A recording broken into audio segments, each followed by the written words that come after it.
Good day, everyone. I'm sorry I can't be with you today. At this moment, I will be at PSMID moderating a session during the IDS convention. But today, we will talk about what to do during the first visit in healthcare of someone living with HIV. The first time. What happens on the first visit to an HIV clinic? A person living with HIV can have a first visit under several circumstances.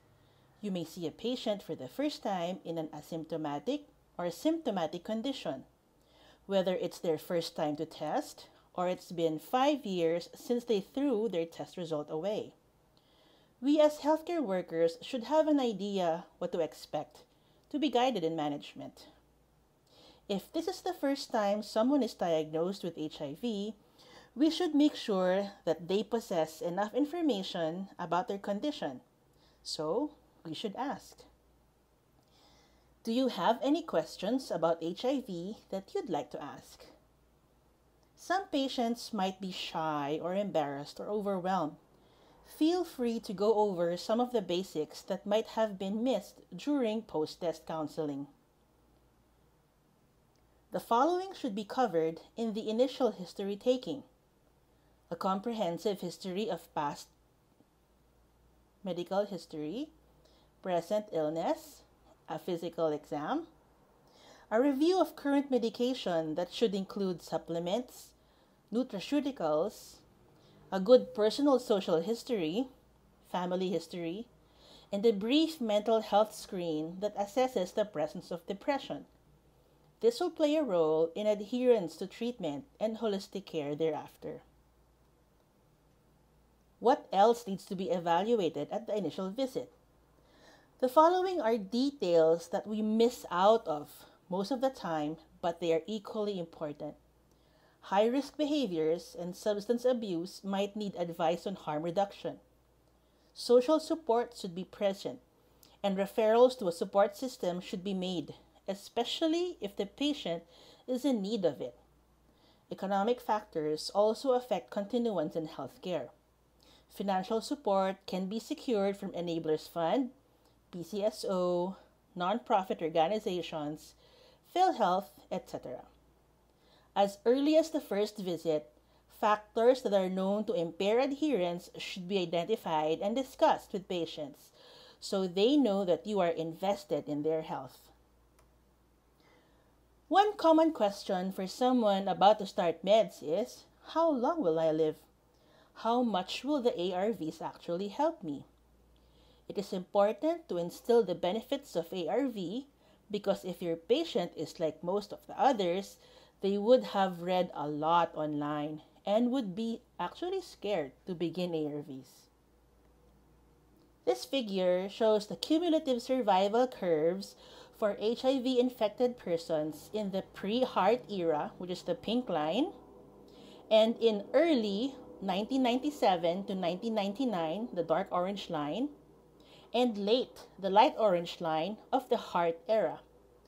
Although survival probability has improved considerably with the introduction of HART, HIV-infected patients still have a 10-year shorter expected survival compared with uninfected matched controls in blue.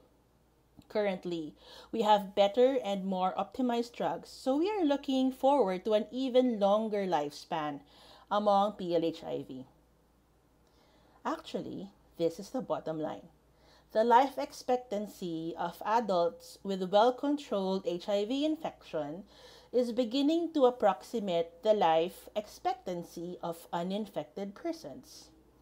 Life expectancy at age 20, defined as the average number of additional years that a person of a specific age will live, provided that the current age-specific mortality rates remain constant, was estimated using abridged life tables.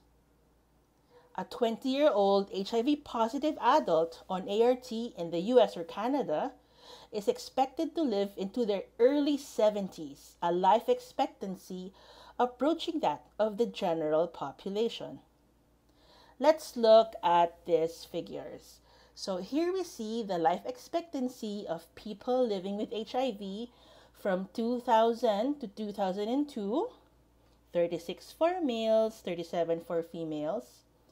In 2003 to 2005, 48 for males and 44 for females. And in 2006 to 2007, 53 years in males and 47 in females.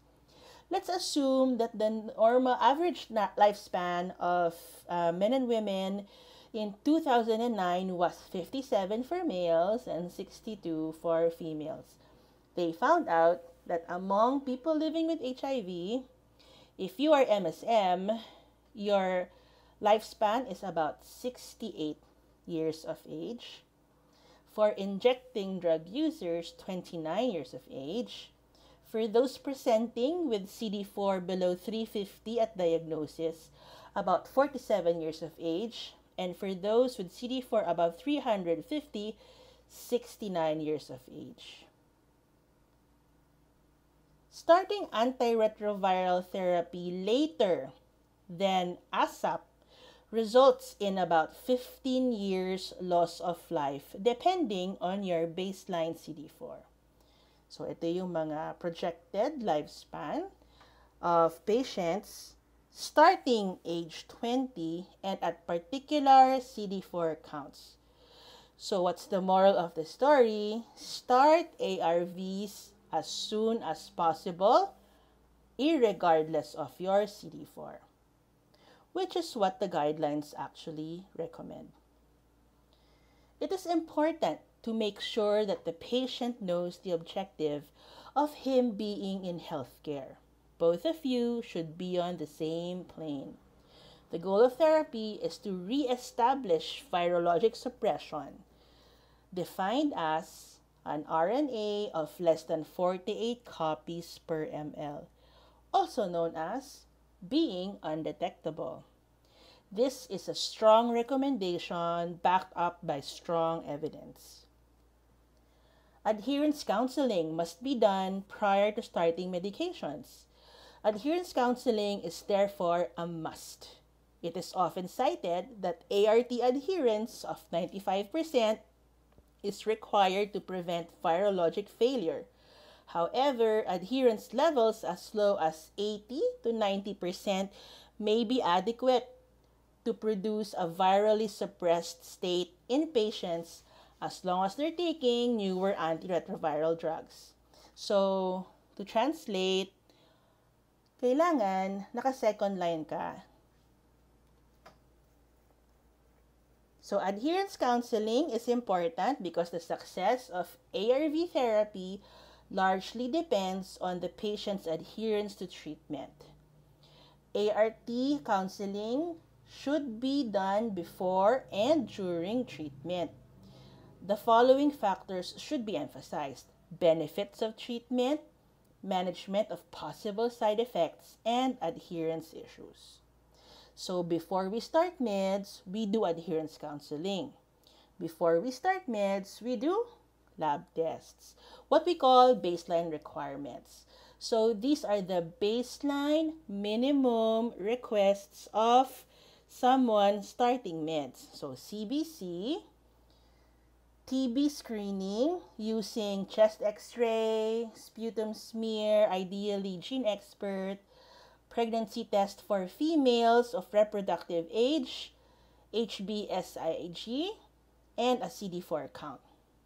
So ito yung requirements during the 2017 recommendations.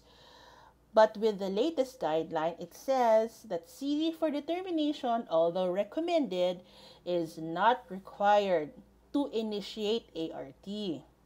CD4 determination, however, can be done to determine the need for prophylaxis and management of opportunistic infections.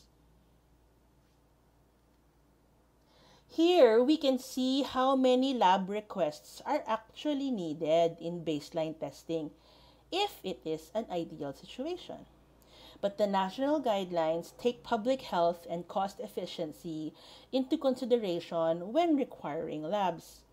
because all treatment hubs and primary care clinics should be able to carry these out, no excuse, without being a barrier to starting ARVs.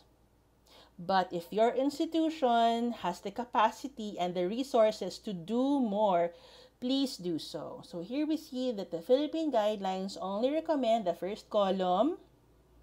The WHO recommends the second column. The American guidelines recommend the third column.